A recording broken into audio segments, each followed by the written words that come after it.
So underwriting has actually been improving year over year, but there's been a lot about our improved performance, and we've been benefiting from price appreciation in the marketplace. The other big factor has been the turnaround in investment performance. So last year we were suffering from mark-to-market declines as interest rates moved up, and really for the first time in 20 years, both sides of our balance sheet are working now, so we're getting a return on the cash that we hold to pay our claims. But I'm most proud of the improved performance from the underwriting side of the business. Pick up on that terminology of price appreciation in the premiums, because it's been described here as risk-adjusted rate increases, the 9.1% slice that really contributed to the underwriting profit here.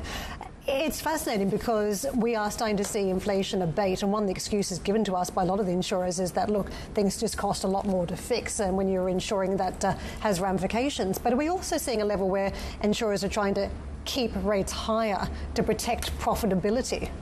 Well, for a number of years, pricing was below sustainable levels, and so there is an underlying readjustment in the sustainable pricing, really focused on the issues that you raised, that it's becoming more expensive to remediate and rebuild following a crisis.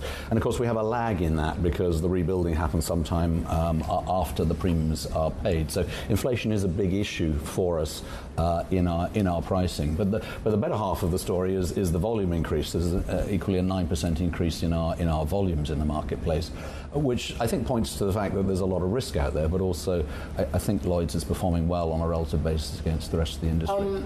A personal story. In the early 90s, my partner was a reinsurance broker down at Lloyd's, and I was a life market trader. So, we weren't really allowed to cross over into different parts of the city. Bruce knows this very well.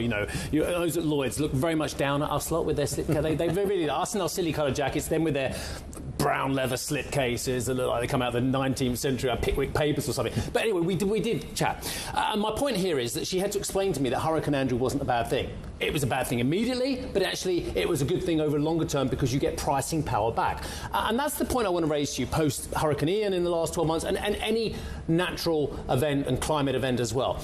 Is it still the fact that actually, yes, you take a big hit at the time, but in many ways, over a longer term period, you actually reap benefits from natural disasters? And I know that's a terrible thing to say in some ways because, of course, it's a human cost, but in terms of the pricing?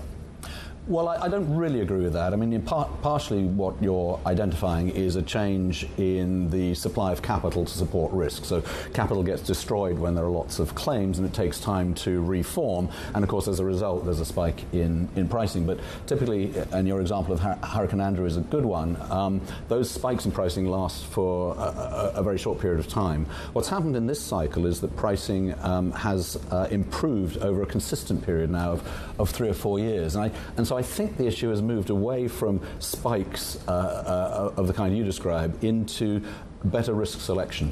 Right. So there's plenty of risk out there. You've just got to be smarter about the risks that you're You've got choosing to me underwrite. wanting to ask so many questions. I'll start off with my first one. If I can have two, then Karen will come in. You said 3 to 4 years. I'm really surprised at that, actually. If you'd have said 1 to 2 years as interest rates really pick up again, then I would have thought, OK, that's obvious because people actually don't need to become tourists in the insurance market and flood it with capital from outside. But over 3 or 4 years, I find that very, very interesting. Why a longer period? I thought this was all about the cost of capital.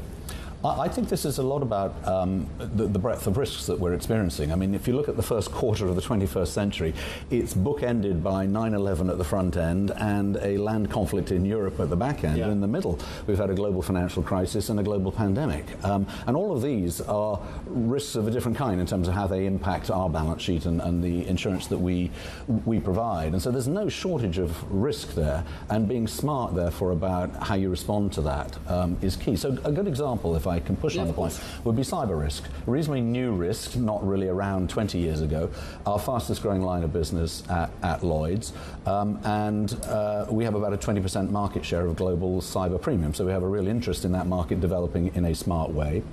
And clearly a demand by our customers to help them respond.